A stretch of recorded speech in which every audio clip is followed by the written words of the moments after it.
We had 6 kids. I had 2 wives to handle, and I had And my mama. And mama, right? So it was me versus the world. And then we got, and half of them were in damn diapers. Yeah. And then the rain came, and you were stuck inside a 1,200 square foot little cabin, or ranch cabin, and the alcohol floweth. I mean, Because we got stuck there for what, 5 days? it was a very long time. 5 days. The 5th day, I literally was calling choppers, trying to figure out how to get out of there for real. And then I said, "Screw it, I'd rather die." And I tried to cross a low water crossing and try. That's when you were like, "I'm gonna need a bigger truck." Yeah, that's exactly why I got a bigger truck. Yes, and It's it like, I will was. never get stuck in a place like that ever again. Yes, Preventable. preventable. I'm Josh Sigman. And I'm Bryn Rouse. I'm a mortgage guy with a passion for helping people with their money and all things business. Bryn is my co-host. And I'm a marketing girl. I am literally obsessed with it. Oh, and Josh has showed me how to save money. Quite a bit, actually. Because of her obsession, I hired her to do my marketing. And we've worked together for 10 years. We launched Sigman Sense in 2020, a podcast about money. It's a podcast that teaches people how to save more, give more, create wealth, and retire early.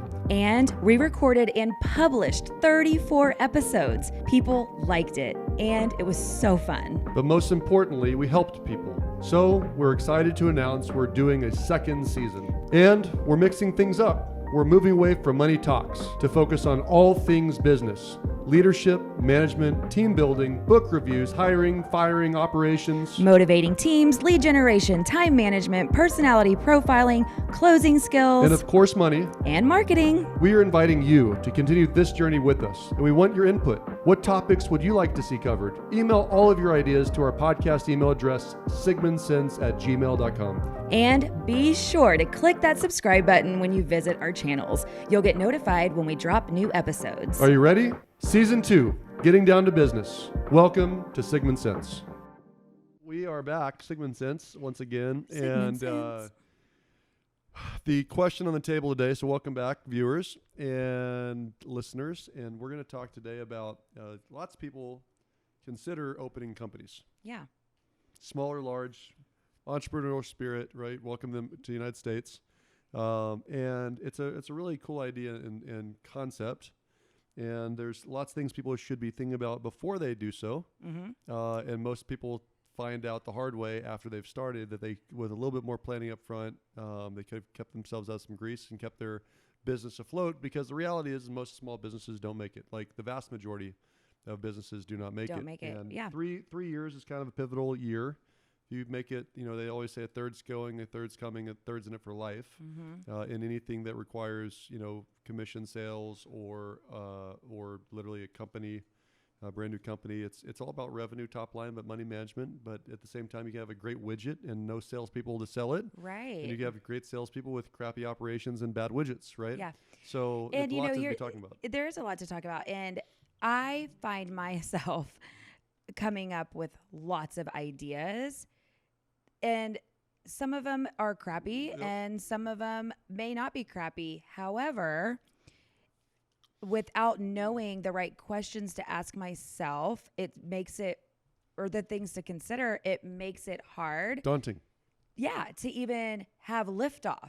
Yep. And who knows? I could literally be sitting on like the next greatest The best thing. idea of all time. Right. And so, so I think it's good on both sides, right? Yep. Like there's people that pull the trigger too quickly, and there's some that will never pull the trigger.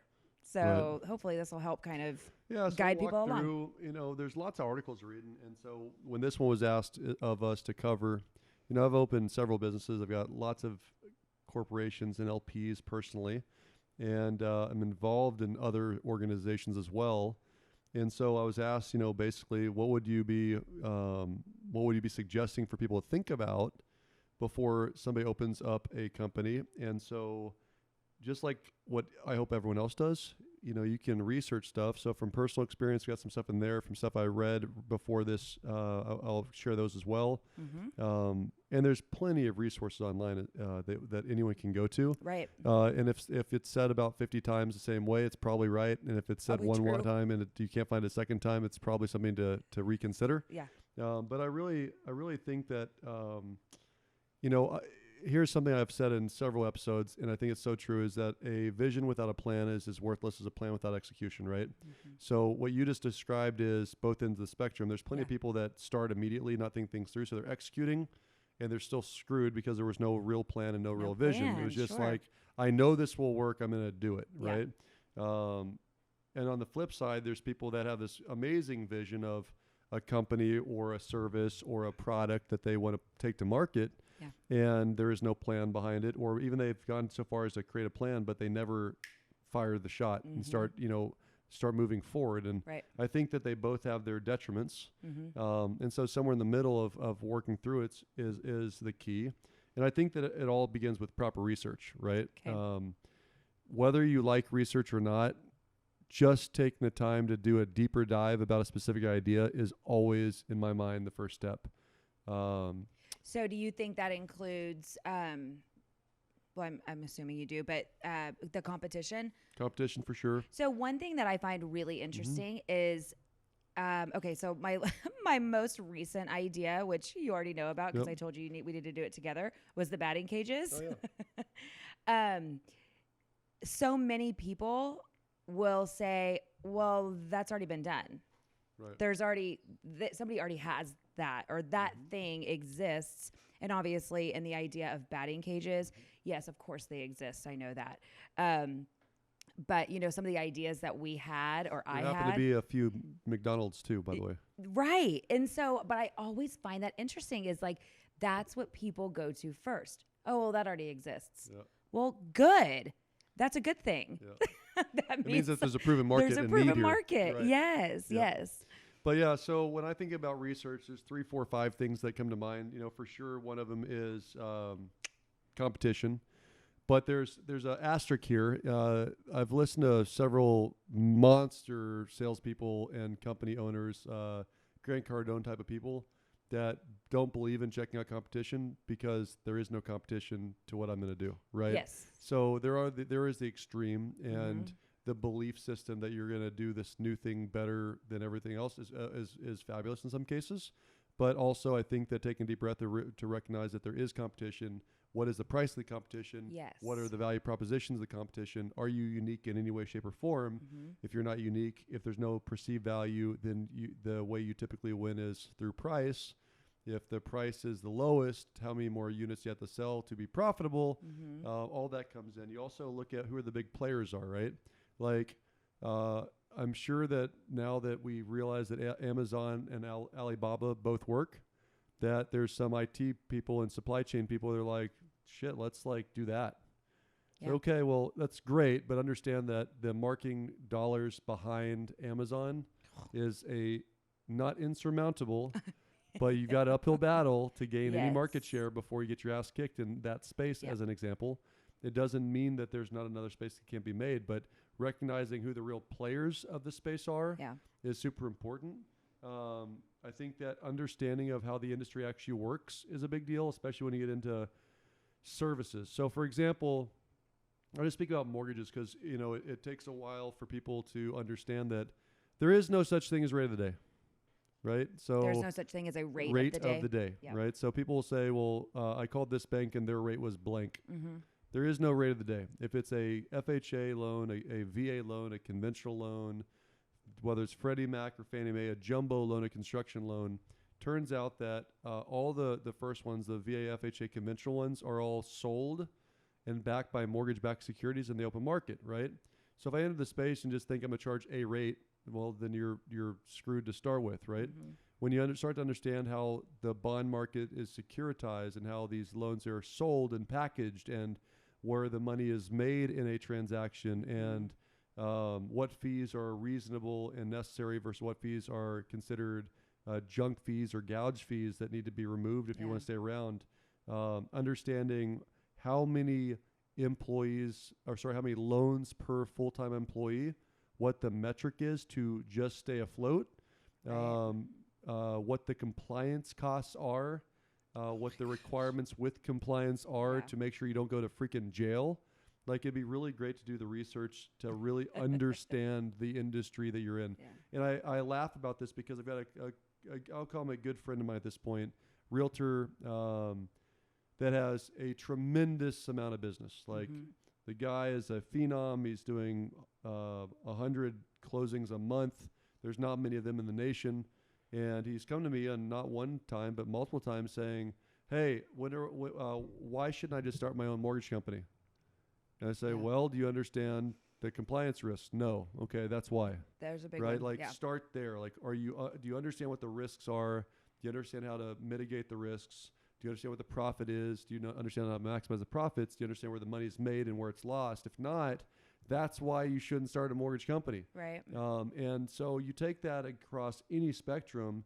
That was going to be my next question. Yeah. Like, are those, I mean, obviously there's businesses and industries that are way more risky than others. Well, liability is one thing that people misassess. We'll get into that. It's actually one of the things on the list is risk assessment. Okay.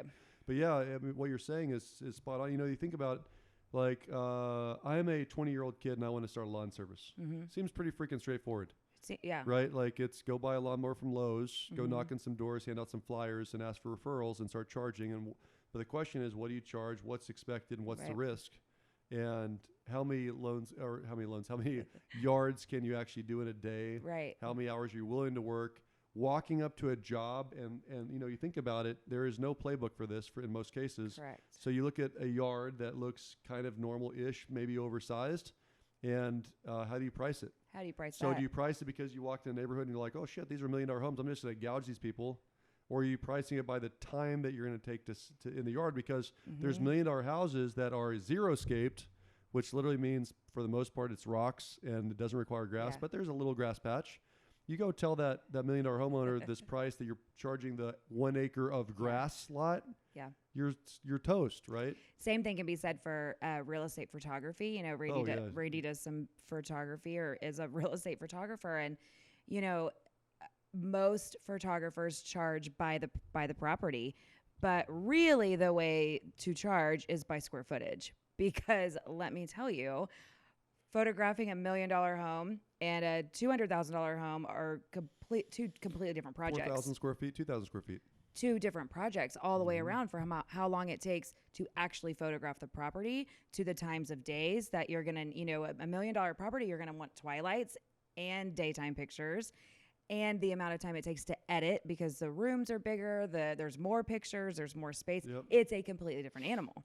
So, yeah. That's a great example, very, actually. Very different. But here's the point. So it sounds mentally exhausting to somebody like me that's like, just wants to go. Yeah. But skipping the step of doing appropriate research up front is very costly. And if you go down, you know, there's an episode we did in season 1 about how many ways I figured out to lose money, right? And there's a lot. And I'll tell you, I've lost a lot of money with a lot of projects over time. And most always, if I look back, it's because I didn't do enough question asking, enough research, enough deep diving before I just said yes. And those are the ones that cost me. So, you know, don't you think that comes from the excitement of? Oh yeah. Well, I'm an optimist by nature, so of course we're gonna make money on this deal, right? Right. And of course I can trust you. You know, here's a great example that we're even guilty of sometimes, and I think that anyone that's in an employer-employee relationship will understand. So, most companies will do some sort of background check, right? Few companies will ask for references. Fewer companies will actually call the damn references. Call them, right? So just because they turned in these 3 names of these 3 previous employers that said, yeah, they call them, doesn't mean they're the real name, the real number, or that they're going to have something nice to say about them. It's astonishing, you know, when you think about how much, like, if you called up an employer and said, hey, out of curiosity, so-and-so is relocating to Texas, and what do you think? And the answer was, that chick is batshit crazy. Yeah. Is she really using me as a reference? That's insane. That happens. Yeah. That like really happens in real life. Now, I had a former employee that used me as a reference, and I literally told the person, just because I don't want to destroy somebody's future, I would just recommend that you call the other references. Call the other references. That was it. I don't want to talk badly, but I had nothing good to say about this person. Right. And so this is also an interesting thought too. I've had people call and say, you know, do you mind if I put you down as a reference? And the answer is yes, that's fine. And the assumption is that I'm going to say nice things about them, and I could probably find nice things to say about them. And about anyone. But when a new potential employer calls, I now feel a real obligation, Responsibility. yes, to say the truth, Yeah. even with its blemishes. And so, point is like, yes, call the references. And even though, like you said, I love that you said, I don't want to destroy this person. But when you're put on the spot, Well, it's your name on the line too. it is like Your it's, credibility. and we know that the reason they put us down, and in some cases may have even asked us like, hey, are you good with, and will you say nice things about me? The answer is yes. But then when the question's asked, it just becomes a very different feeling. So all this to be said, I don't need to beat this one to death. I just think that when you're thinking about taking the serious step of opening a business, right, which is a living, breathing entity Yeah. that has more chance of failing than of succeeding, that before you start spending shit tons of money and making real big assumptions about sales and need, just do the research and take the time up front to think it through as many different ways you possibly can. And so I'll kind of close with what I would always do and what I've started to do a better job of is, so I interviewed a couple billionaires a couple years ago. And it was fascinating. One of the things that they all had in common, because I was trying to figure out, like, why are these people billionaires? And so you just, ask lots of questions, whether it's over lunch or coffee or pizza. And anyways, one of the things that stuck out to me the most, I'll tell you two things. Two things that they all had in common, all of them, without exception. They were all still married to the same person. Ooh. Really interesting. So Yeah. the 5 billionaires I talked to, they were all married to the same person for lots and lots and lots and lots of years. The second thing that they all had in common, which is also interesting to me, is that they all had a no man. No being like, I'm an optimist. I'm a billionaire, right? I'm not a billionaire. I'm saying that I'm speaking for them. I'm a billionaire, so I see the best in everything. Of course, we can make money here and here and here. It is just, Sure. for me, it's always worked out as a billionaire. That's my biggest fault too. You're typically what you're best at is what you're weakest at. Yeah. And so they all have a quote unquote no man, and the no man's job is literally to tell you why you shouldn't do it. Poke holes in the idea. Assume that this is your money. Find ways for me to say no. Like point out the weaknesses, or what questions am I missing, or what questions have I not even asked. That's right? so interesting. It's very interesting, and there's a concept the Israelis do. And I looked this up. It's the 11th man or 12th man. I remember we looked this up a long time ago. Oh, yes. 12th man. I think it's the 12th man. I want to say it's the 12th. So I think it's called the 12th man. Somebody from Israel will correct me, but I think it's the 12th man. And what the 12th man is that, you go through the 40s, 50s, and 60s when Israel's a new state. And they got beat up a lot. Like, they won all their wars, but shit, every neighbor around them and people that lived within the borders were kicking their ass, right? And so what was interesting is this concept of what's called groupthink. And the groupthink was,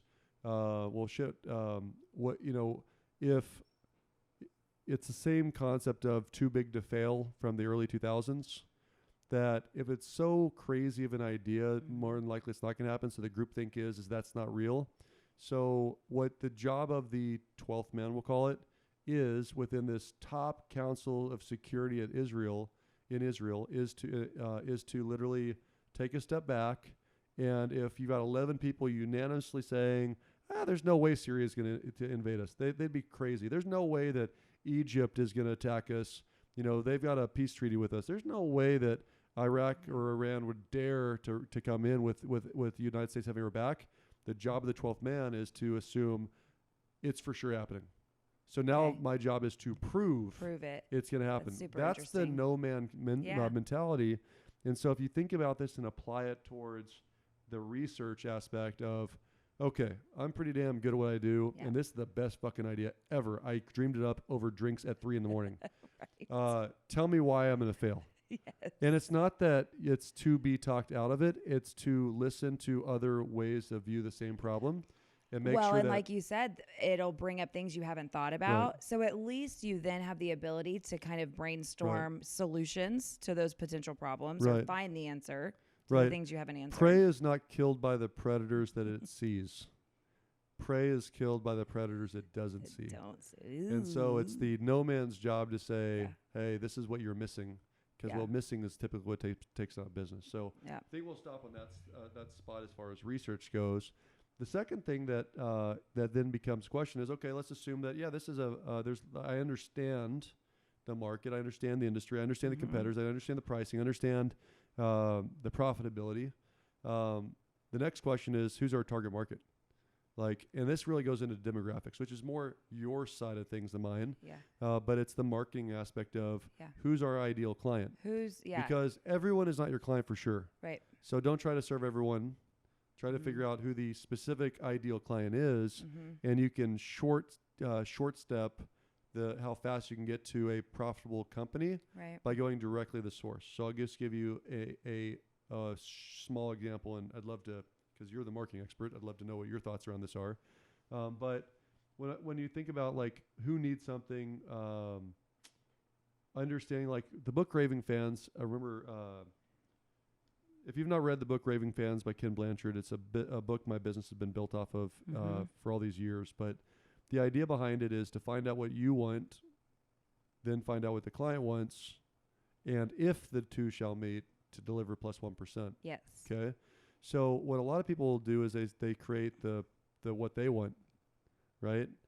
And that's fine, because there's probably some other people that want the same thing. Right. On the flip side, people create businesses about what the client wants, which the client's always right is fine, but it doesn't mean that you can best serve them, right?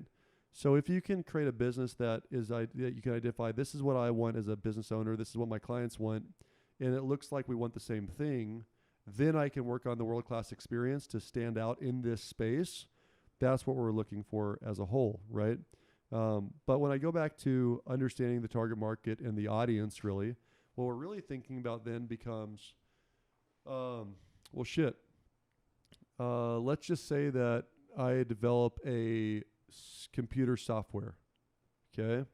And this computer software could be used in 101 companies. But I happen to be in the mortgage space, so this computer software best serves the mortgage space, because guess what? I'm great at mortgages, right? So we build out a computer software that's specific to mortgages. Well, who would buy that? And instead of just putting it out to the world, identifying who wants to be in this space and we'll write a big check for it, that would be good to know. Yeah. Because then it's 3 or 4 or 5 phone calls to find out hey guys, before we invest a lot of money in this, do you want to buy this? If so, what does it look like?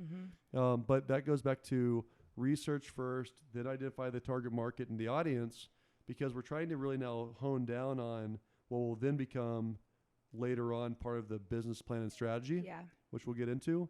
But let's work on the target marketing and the audience. What would you be thinking about at this time? So we talked about the idea of indoor facilities. Okay.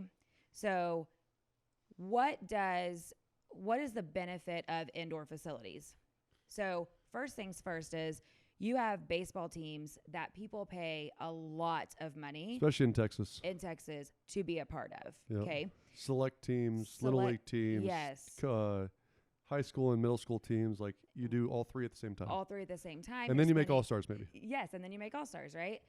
Well, when weather strikes, how much of a season can you lose, or how much practice time can you lose but still have to play the tournament?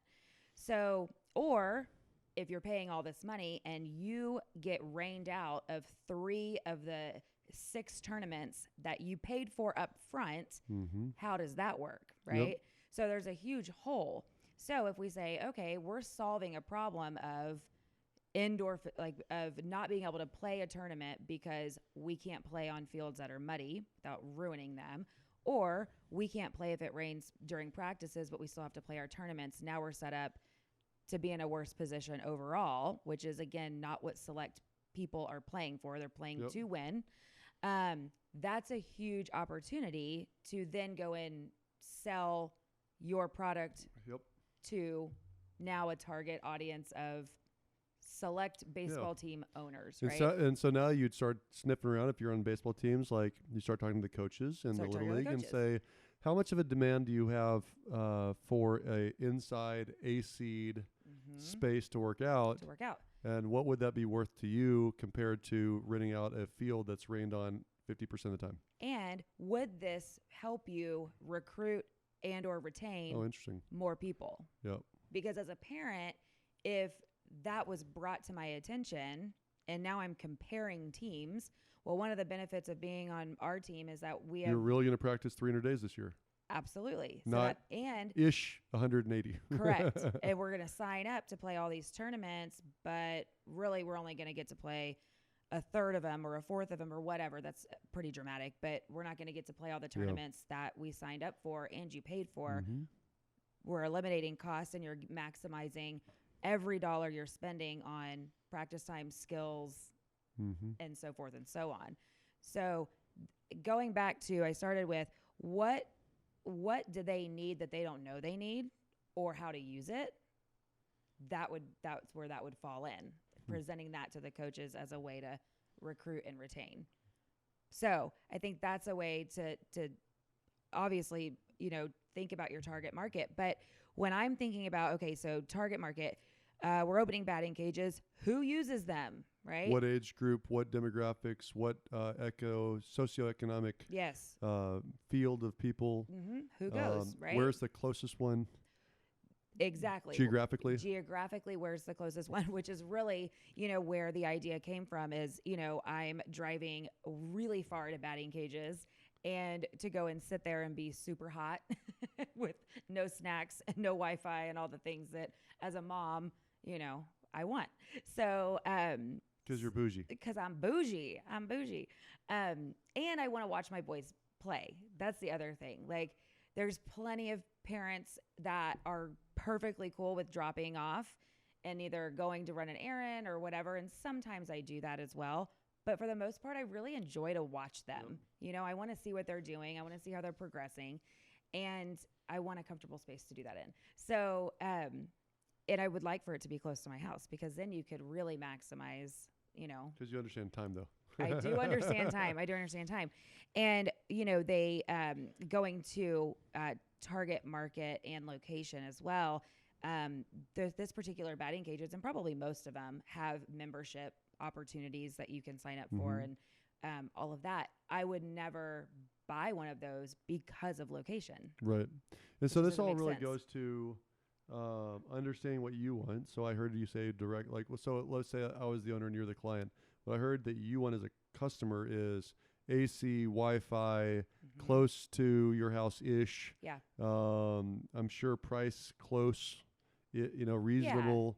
Yeah. But you understand the value of actually practicing 5 days a week instead of 1.5 days during bad weather seasons. Right. So that's what you want. What I want is to be profitable. What I want is to provide a good experience. And now we got to figure out at this point, well, does it make sense to spend, how much does it spend to cost to buy acreage and to build a facility that's big enough to house indoor baseball? Indoor baseball, right. And what does that look like? Because it might not work. But again, this goes back to don't buy the fucking land. Don't buy the land. until you've gone through this exercise. Yes. This is a great, this is a perfect example. This is a perfect example, because the concept is clean, but if it's going to cost $4 million to buy the land and $2 million to build a facility, and I'm only going to get $15 a kid per month, because that's a whole lot of kids that got to come through there just to pay me back. That is a whole lot of kids. And I don't know if I want that many kids around. I mean, and then you have to think, okay, so maybe the idea is truly not the individual baseball player. Maybe it is the team, the organization, the school. And so that's what volleyball is going to do. That's why volleyball in Texas is so expensive. Right. It's ridiculous, by the way. I don't recommend it. Don't say that. You love watching your I girls love play. my daughter, and I'll do what makes my daughter happy. I love my wife. I'll do what makes my wife happy. I hate the fact that volleyball overcharges for what it actually does, especially select sports. Yeah. I said that on the record. I don't give a shit. It's a totally different experience. Let's be clear. You're right. And that's what you're paying for. Okay.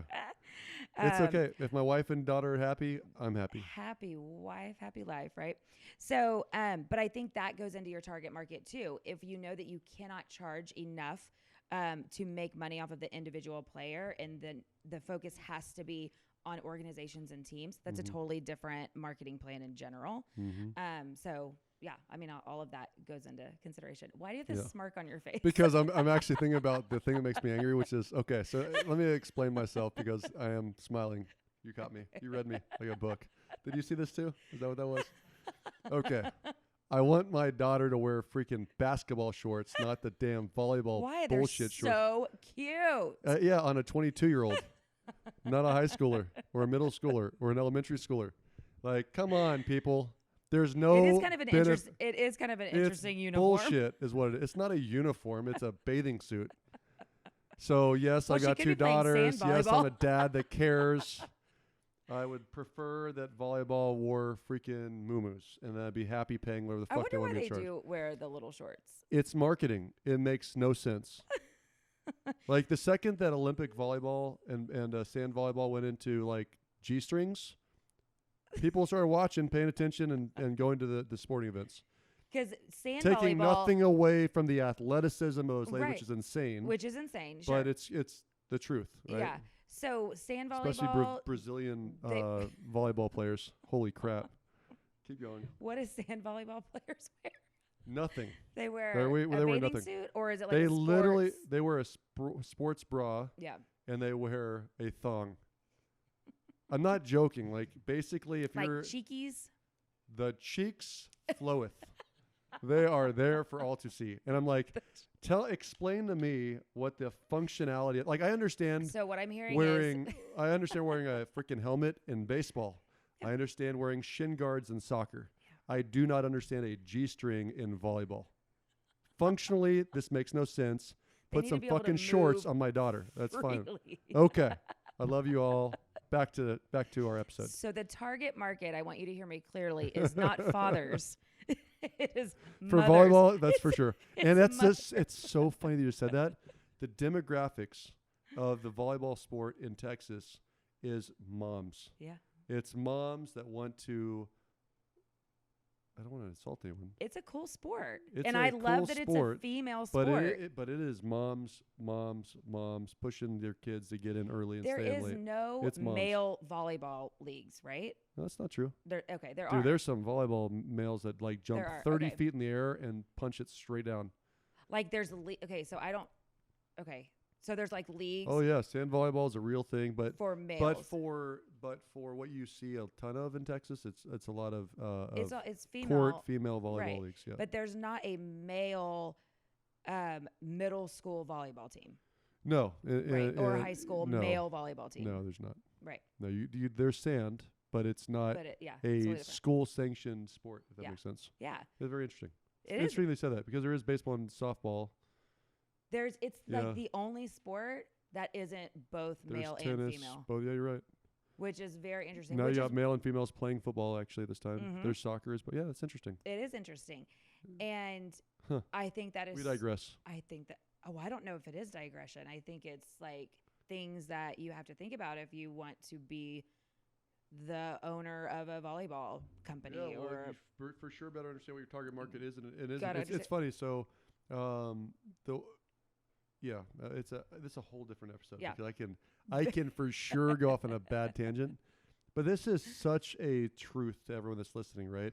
When it really comes down to it, failure to really understand what your clients want, what your clients' needs are, Mhm. and how you can fill them is exactly that. It's a failure. It's a non-start for business. Yeah. So because it's a great idea for you doesn't Right, mean it's doesn't a mean it's- great idea for the market, for Right. the location, for the cost, for the X. right. And so then from here though, let's just assume that. So I like going back to my. Let's go to lawn care. Lawn care? Lawn care. Yeah.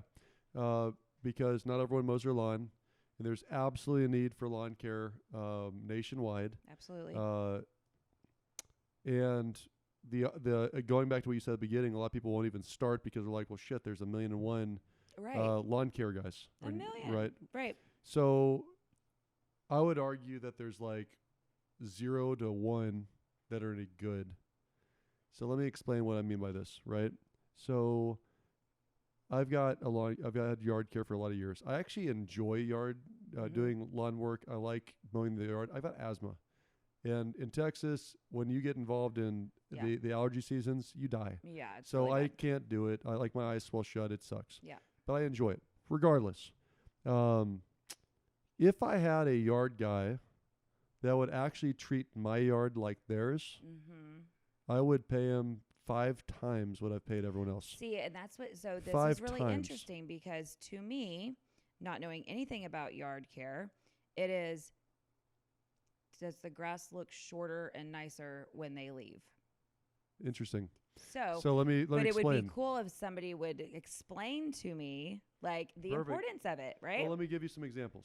Okay, so I'm not a lawn expert, but it turns out that weeds do grow in yards. So looking at some weeds before you cut it and saying, hey, we need to do some weed and feed. I'm gonna go ahead and spread $30 of weed and seed just to make sure that we kill the weeds before they fucking seed out and multiply would be great. I have beds.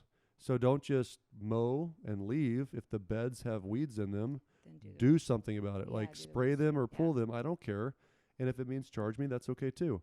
If the real thing that I fired 4 or 5 yard guys over the years about, and pool people, by the way, is how many times they break something and just don't even say anything. Don't even say anything. So they'll mow over because Sprinkler heads. unfortunately the people I've had in the past are so damn lazy that they will get a driving lawnmower and roll over my edging and mow the edging. So the edging is broken, destroyed, Yeah. you know, or a sprinkler head is literally cut off, or the green box heads for irrigation Yeah. are cut in half and laying somewhere else in the yard. Ugh. And So annoying. I only find out because I see my dog running around with Right. freaking wires in their mouth. I'm like, why do you have wires in your mouth?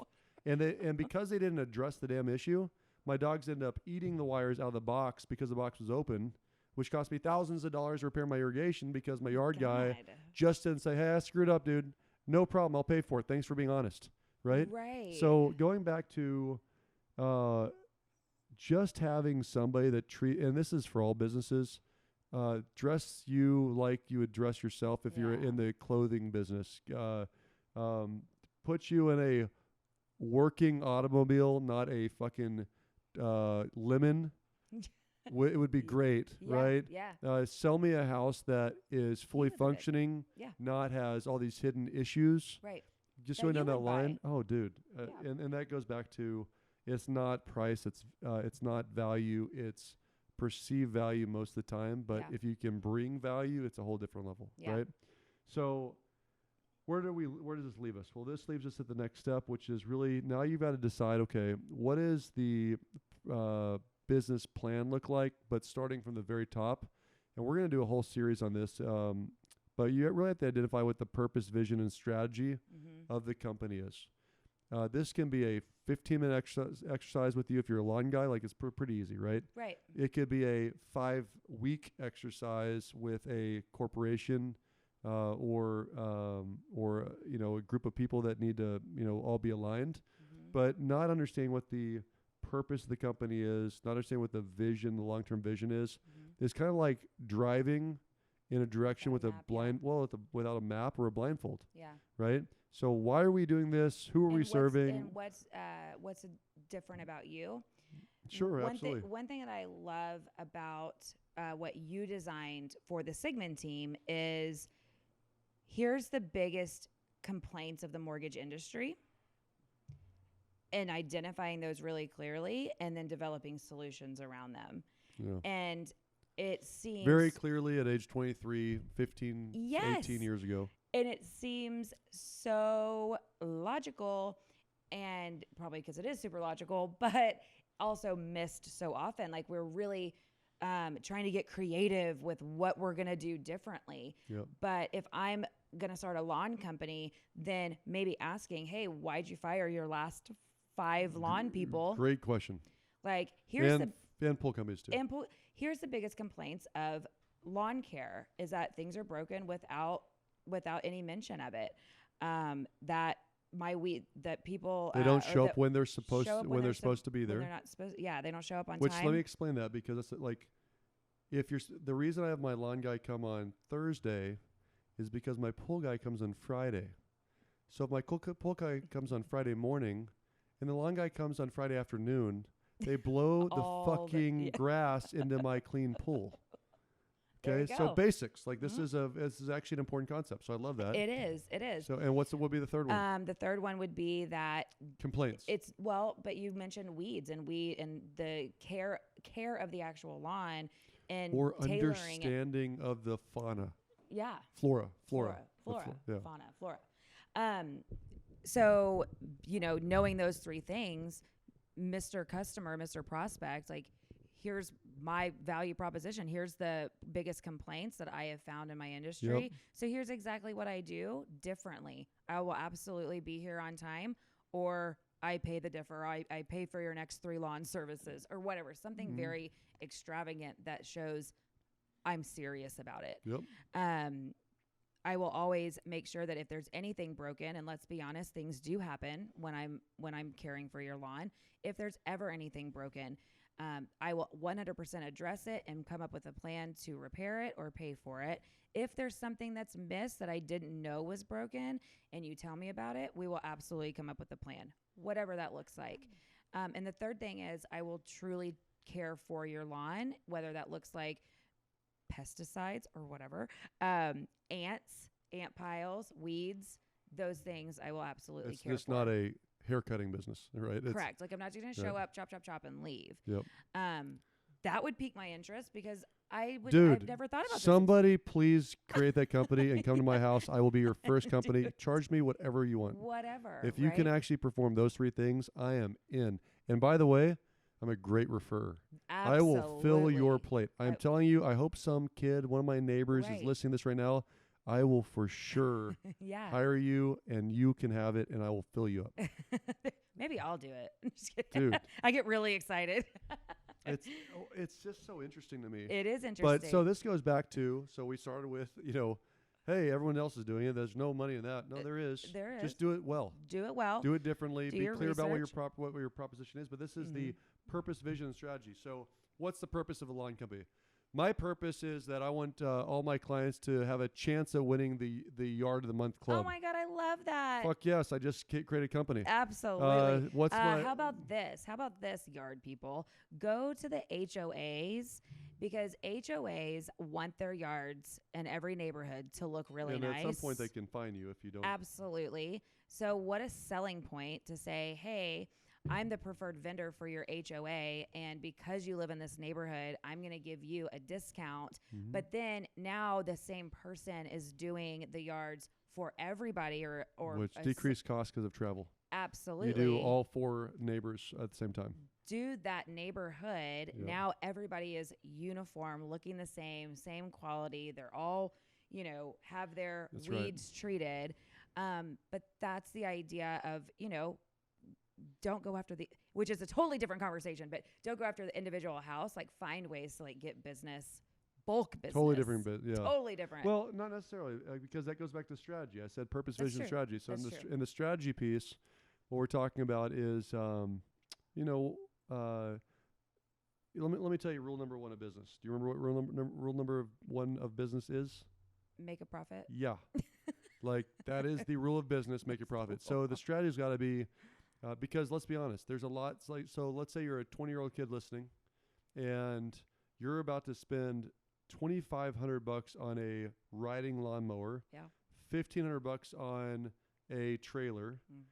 $500 on weed eaters and gas cans and oil cans and things like that. There's an investment up front. Yeah. So we're not profitable month 1 when we get our first paycheck, right? We have to start paying back our debt. We got to get this stuff paid off. So part of the strategy is, how are we going to be viable to make it long enough to make this business last, which in the next episode we're going to be talking about a lot about. But I want to go one more step. I know we're running a little longer than we typically do. I know it's about 45 minutes already. And but I do think that the next piece of this will kind of tighten up this beginning stage. So, you're going to research it. You're going to make sure you understand things. You're going to look at your target market. You're going to decide what your purpose and your vision and your strategy is, which we'll spend a couple hours on that piece at a different time. But now, like, what do you do? And I'll tell you that legal structures do matter. And this is something that's missed. People don't understand it. And it's and why would you? If you've never done it before, why would you? And so this is something where I would absolutely say, don't do legalzoom.com or whatever. Like, don't just figure it out and start, file. This is where I actually think it's really important to consult a CPA and a attorney specific to businesses to tell you based on the industry, based on their experience, what's the best structure and why. Okay. So, and I'm not an attorney, but things to consider when you go through this are, there's some basic stuff that you have to look at, like are you going to do an LLC or are you going to do an LP and why? And so LLC stands Limited liability for company versus limited partnership. limited partnership. Right. So, and how they are forced to distribute money is different. Like an S corp has to, all profit has to be distributed annually. Other ones can withhold it. So if you've got partners, it matters. Is this I'm putting in money and I might never see it back, or if there's any profit at all, it's distributed equally between the partnership as determined. You've got to look at licensing. In some industries, you got to be or being bonded. People don't understand that, but I will pay more for a yard person that's bonded or than a yard person that's not, because there's money on hand. If there's a major defection, I can go get money from they're a bonded agent. Okay. You have to file a EIN number, an employer identification number, because you're going to set up a separate set of tax returns, which will flow into, and most, especially sole proprietors, will flow into your personal tax returns. But you still have to have a EIN number, which is basically a social security number for your business. Okay. So that all income and expenses tied to this business are uniform. You might have to do articles of incorporation. You might have to have membership agreements and partnership agreements. And this is not something to do because you're friends with somebody. Here's what I want to dive in on here. Most often, businesses start with an idea person and a money person. And this is why I wanted to finish this thought up really tight. Often the idea person lacks the business acumen, Right. the sales skills, or the financial backing to get this thing off the ground. Yeah. Okay. So now they turn to Joe Blow or their friend or their neighbor or whoever who has deeper pockets, and say, hey, I'll bring you as a partner, and I'm going to take off. Okay. So I'm not going to use any names, but I have a personal relationship of somebody that would not be offended if I brought this up. So I'm going to tell the story of how these things go badly when not thought out completely. So there was a guy, I'll just say a well guy in Texas. And let's be honest, well guy? Well digger. Oh, well digger. Like literally a well driller digger. That's what he's done for 20 years. And this well guy, and I honestly believe, by the way, water is the next oil of Texas. I really believe that. So this guy's been in the industry for, ever. And he started noticing, so when you drill a water well, and I only know this because I've got several on my ranch and my property, that just because you stick a straw in the ground doesn't mean the water pressure is the same, right? Like you're above an aquifer, you're above 2 or 3, you've got lots of water, you have a little bit of water, or you've got no water. You can draw straws in the ground, right?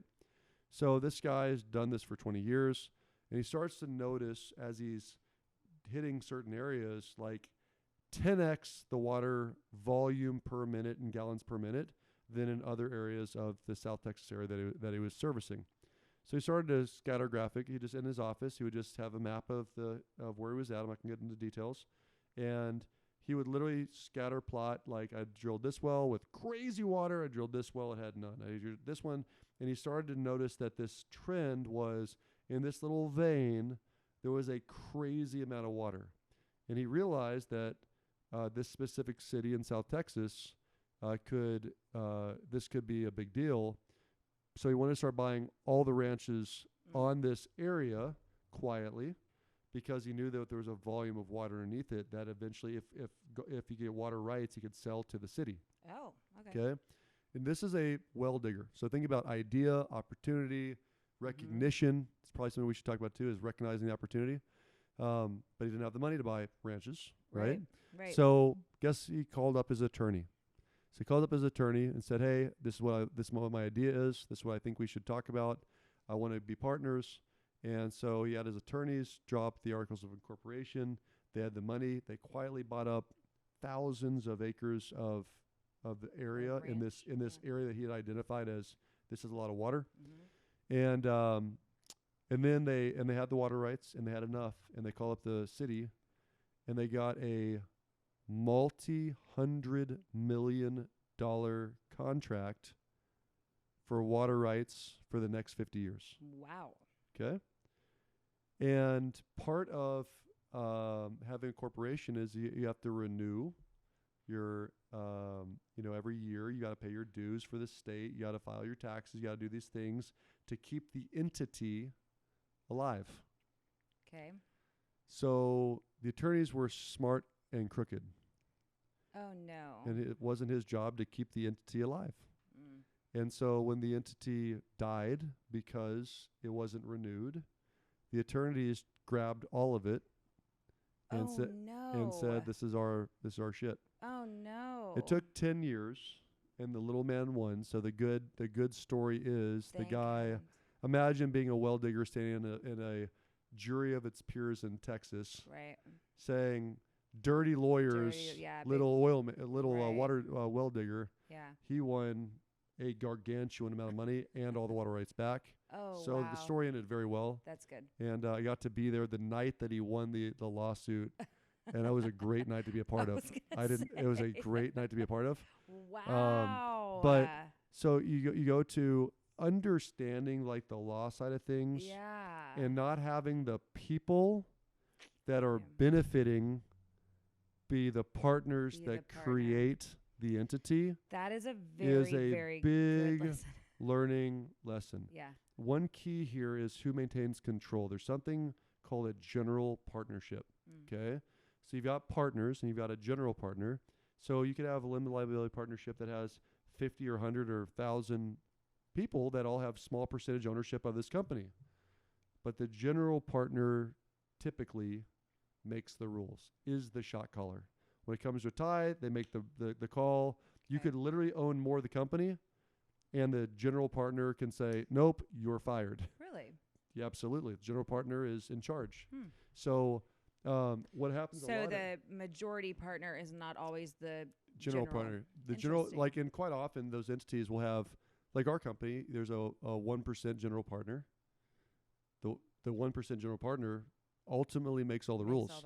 Right? I did not know But that. there's 99% up for grabs for the limited partners, and I've got a lot of it, and my partner has a lot of it. Yeah. And at the end of the day, the 1% general partner is the shot caller, right? Wow. So this is where you have to, I would always say, if I were to pick in this legal structure setup, if it's your idea, you pick your CPA and your attorney to help you formulate the best company structure for you where you retain control. And then go pick a partner. And then pitch the partner. Yeah. I like it. So that is something through personal experience that I've experienced and not experienced that I learned that's both good and bad. And I'll tell you that we're going to stop for this episode because we're running a little bit long, but I was speaking very slowly, which I typically don't do. Because I cannot drive this point home far enough that you don't do fucking legal Zoom for something that is a company for you that has the potential for growth. You want to do something that's going to be a side gig? Okay. Right. You want to have something that has the potential for legs? Unfortunately, if money can separate families, it can for sure separate business partners. Good point. If siblings will fight over $1, don't expect a partner that's been your best friend for 15 years of your childhood to not steal. Like, it's just the truth. Yeah. So this protection piece is the last thing we'll talk about today. That was huge. But, final thoughts about this episode. I thought it was really fun and lots of good information and like tactical stuff too. Like, I feel like you explained it very simply and yeah, I'm excited. I'm excited to continue the thoughts. So the next episode we'll finish off with, what is it? 3 more bullet points? 3 to 8. 3 to 8 bullet points. Unfortunately, I'm long-winded, but that things come to me as we go. Yeah, no, I mean, I think that's great. I think that's what's super fun about a podcast in general. So continue listening, and we want to hear your thoughts on this. So leave your comments. Email us at sigmansense@gmail.com if there's anything additional you want to add or anything that we didn't cover or that you disagree with, whatever it is. That's where you can contact us, and stay tuned for the next episode where we cover the rest of these awesome. And thank you bullet for points. joining us. We're having a lot of fun doing this. Yeah. Like, subscribe, share. Absolutely. We have a new goal that we want to hit by the end of the year. And so the more you could share, the better it is for us. And we really appreciate it. And Absolutely. if you're enjoying this, please don't keep it a secret. Don't But keep we'll it a see you secret. next time on Sigman Sense. Take care. Cheers.